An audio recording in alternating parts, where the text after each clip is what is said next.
नमस्कार, homemade recipe शोमध्ये मी स्वप्नाली तुम्हा सर्वांचं खूप खूप स्वागत करते। दिवाळीचा फराळ खाऊन जर कंटाळा आला असेल तर ही रेसिपी एकदा नक्की ट्राय करून पहा। लहानांपासून मोठ्यांना खूप आवडेल।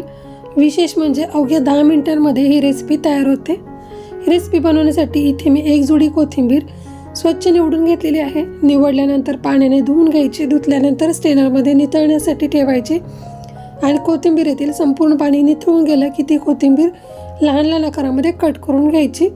व्हिडिओमध्ये दाखवले त्या पद्धतीने सगळी कोथिंबीर कट करून घेतली की एका भांड्यामध्ये काढून घ्यायची। कोथिंबीर इथे कट करून झालेली आहे। आता आपण पुढची प्रोसेस करण्यासाठी एक मिक्सरचा भांडा घेतलाय। यामध्ये 2 गड्डी लसूण सोलून घेतलाय, तो घालून घ्यायचा। 7 ते 8 हिरव्या मिरच्या घेतल्यात, त्या घालून घ्यायच्या। अर्धा चमचा जिरे, 2 चमचे थोडेसे भाजलेले धने आहेत, ते घालून घ्यायचे। जास्त भाजायची गरज नाहीये। थोडासा ओवा घालायचा। आता हे आपण मिक्सरला वाटून घेऊयात। इथे बघा अशा पद्धतीने हा मसाला तयार झालेला आहे। आता चिरून ठेवलेली कोथिंबीर आहे ती घेऊयात। त्यामध्ये मोजून सुरुवातीला 2 कप बेसन पीठ घालून घ्यायचे। 2.5 ते 3 कप कोथिंबीरीसाठी इथे मी सुरुवातीला 2 कप बेसन पीठ वापरलेलं आहे।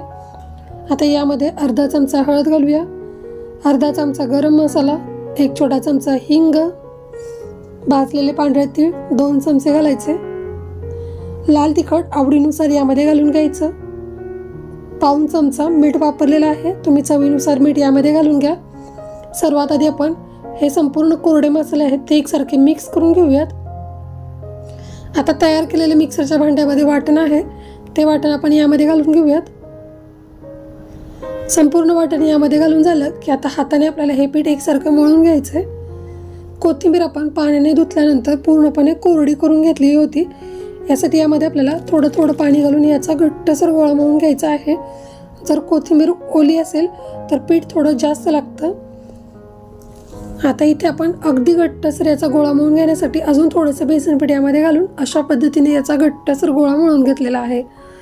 आता लगेच आपण तेल लावलेल्या हाताने याचे लहान लहान आकाराचे पेढे तयार करून घ्यायचे। अशा पद्धतीने आज आपण अगदी सोप्या पद्धतीने न शिजवता कुरकुरीत कोथिंबीर वडी बनवतोय। यासाठी आता तयार केलेल्या या गोळ्याला थोडंसं प्रेस करून घ्यायचं आणि वरून थोडेसे पांढरे तीळ लावून घ्यायचे। यामुळे हे कोथिंबीरीचे वडी आहे ते खुसखुशीत व्हायला मदत होते।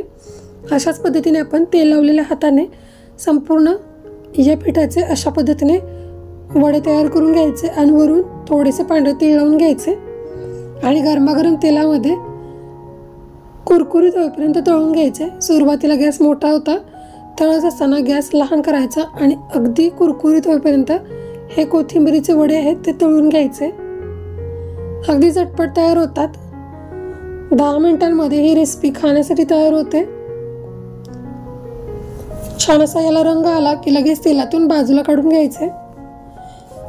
शेंगदाण्याची चटणी असो किंवा हिरवी चटणी किंवा केचप कशासोबतही खाण्यासाठी सर्व करू शकता। चवीला अप्रतिम असे लागतात।